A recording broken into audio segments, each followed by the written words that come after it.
Sureste asiático es una zona estratégica esencialmente por dos razones. La primera es porque en la compra de Talisman, pues uno de los elementos era la expansión en esa zona del mundo, con gobiernos estables.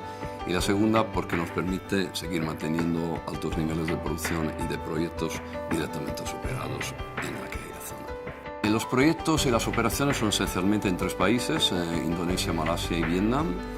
Y en los tres tenemos proyectos operados y no operados. En Malasia tenemos dos proyectos de redesarrollo que se llaman PM3 y Kinabalu.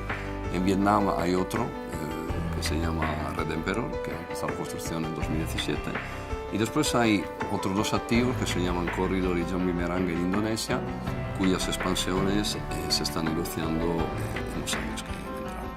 Es una dimensión muy importante, desde luego el 70% del peso de producción es en gas. Y los países donde estamos produciendo obviamente son casi 300 millones de pies cúbicos diarios en Malasia, del cual tenemos el 30% y el 25% en los activos de Corridor en Indonesia. La vuelta al sureste asiático es muy importante porque nos permite colocarnos con una operación y una producción importante en una zona del mundo con gobiernos estables. Los tres países de sureste asiático, Vietnam, Indonesia y Malasia, nos conocen sobre todo por la competición de Repsol en el mundo del MotoGP y por tanto es el elemento fundamental. Después obviamente nos conocen en el ambiente nuestro de exploración-producción o de refino, trading, porque obviamente tenemos muchas actividades y colaboraciones con las compañías nacionales y por lo tanto nos conocen como marca y como empresa del sector. Somos 1.400 personas en la zona, de los cuales el 15% expatriados y el resto son empleados locales. Y aquí estamos integrándonos con vietnamitas, malayos, indonesios, australianos y papuanos de Nueva Guinea.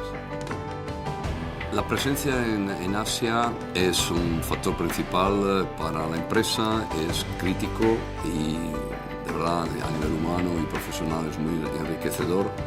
La diversidad que tenemos entre todos, estamos con 50 nacionalidades en toda la región y vemos que la integración entre todos pues, va en los rails adecuados y creo que eso va a ser un elemento fundamental que Repsol a nivel global, en Worldwide, pues debería tener en cuenta por la experiencia que estamos viviendo y poder aplicar en otras zonas en las cuales estamos trabajando.